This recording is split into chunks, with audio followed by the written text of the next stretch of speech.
देखा है कि विंड चाइम घरों में लगाया जाता है, जैसे कि आपने भी अभी उसके बारे में काफ़ी अच्छा बताया हमें। तो आप मुझे ये बताएं कि ये किस प्लैनेट से कनेक्टेड है? जैसे हर कुछ चीज़ जो है, जो भी हमारे कुदरत में हो रही है, जो भी कुछ हो रहा है, वो किसी ना किसी प्लैनेट से कनेक्टेड है, चाहे वो प्लांटेशन हो या फिर इस विंड चाइम का लगना हो। तो आपका क्या इसमें टिप्पणी है? बहुत ही सुंदर प्रश्न आपने करा। देखिए, जितना भी ध्वनि है, संगीत है, म्यूज़िक है, कम्युनिकेशन है, वो सब कुछ हमारे ग्रह बुध से ही संबंधित है। बुध जिसको कि इंग्लिश में मरकरी भी बोलते हैं। और विंग चेन लगाने से फ़ायदा, सबसे बड़ा फ़ायदा क्या होता है कि आपको सबकॉन्शियस ब्रेन को क्लीन करता है। जैसा कई बार आपने देखा होगा कि कुछ थेरेपिस्ट होते हैं, कुछ हीलर्स होते हैं, वो विभिन्न प्रकार के आपको राग सुनने के लिए या म्यूज़िक के लिए प्रेरणा देते हैं कि आप ये म्यूज़िक सुनिए, इससे आपका विषाद खत्म होगा। विषाद, डिप्रेशन, एंजाइटीज़ को बोलते हैं। तो मरकरी ग्रह से ये संबंधित है और इसको लगाने का एक विशेष महत्व है कि जब इसकी वॉइस, जैसे कि आप ये देखेंगे कि इस तरह से इसकी एक वॉइस आती है, तो हमारे कानों को ही नहीं, हमारी आत्मा को भी शुद्ध करती है।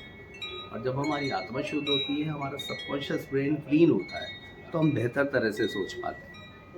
और मरकरी ठीक होना, बुध का किसी व्यक्ति का ठीक होना अपने आप में ये दर्शाता है कि वो 50 to 60% अपनी समस्या, निजी समस्या है, वो उनसे निजात पा लेता है। तो साउंड तो बहुत सारी हैं हमारे प्लैनेट में, मतलब काफ़ी सारी साउंड्स हैं। जैसे कि हम लोग देखते हैं कि आसपास वातावरण में साउंड्स हैं, लोगों के बोलने की आवाज़ें हैं, लोग लड़ रहे हैं, वो भी एक आवाज़ है। सड़क पर ट्रैफिक चल रहा है, वो भी एक आवाज़ है। हॉर्न बज रहा है, वो भी एक आवाज़ है। पर हर आवाज़ हमें अच्छी तो लगती नहीं है। तो क्या ये भी भूत से कनेक्टेड है? बहुत ही अच्छा प्रश्न पूछा आपने।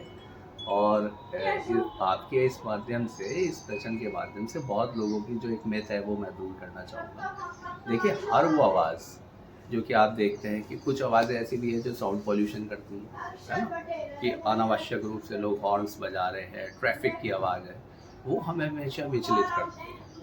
तो पहले तो मैं अपनी इस बात पर आऊँगा दोबारा से कि जैसे कि आपने खुद ही बोला कि जो हर तरीके की साउंड है, बेसिकली वो हमारे सबकॉन्शियस ब्रेन को हिट कर रही है ना?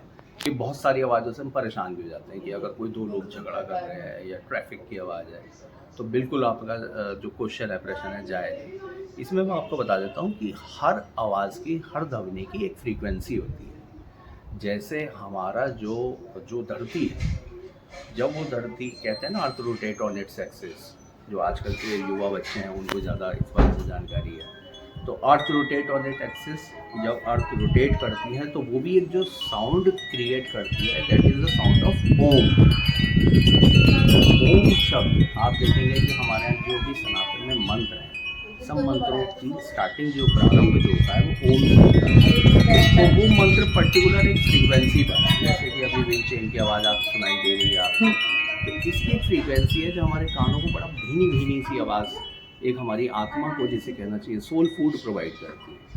तो बेसिकली उन दोनों में क्या फ़र्क है, ये मैं आज आपको ग्रहों के हिसाब से बताता हूँ कि जब बुध आपका प्योर फॉर्म में, एक शुभता लिए हुए है, तो आपको इस तरीके की आवाज़ें, जैसे मंत्रों की आवाज़ें, घंटियों की आवाज़ें, विंड चेन की आवाज़ें, सुंदर आवाज़ें, शीतल, किसी का आप कोई गायन सुन रहे हैं, शास्त्रीय गायन सुन रहे हैं, वो सब आपको शीतलता प्रदान करेगी। इसके विपरीत जो आवाज़ें हम ट्रैफिक में देखते हैं, या दो व्यक्तियों के झगड़ने की या किसी के चीखने की, वो आवाज़ें हमें इसलिए परेशान करती हैं कि जब उस ग्रह को अगर हम समझें कि जब बुध ग्रह किसी ग्रह से प्रताड़ित हो रहा हो, अगर मान लीजिए उदाहरण स्वरूप हम लें कि दो व्यक्ति झगड़ा कर रहे हैं आपस में, बहुत तेज़ तेज़ एक दूसरे से बोल रहे हैं, तो हम ये कह सकते हैं कि उस समय पर बुध पर किसी न किसी आक्रामक ग्रह, जैसे मंगल हिंसा का कारक है, तो उसका प्रभाव उसके ऊपर पड़ रहा है, तो वहाँ पर एफ्लिक्शन है बुध के ऊपर। तो कलयुग में हम यही लोग ज्योतिष के माध्यम से हम करते क्या,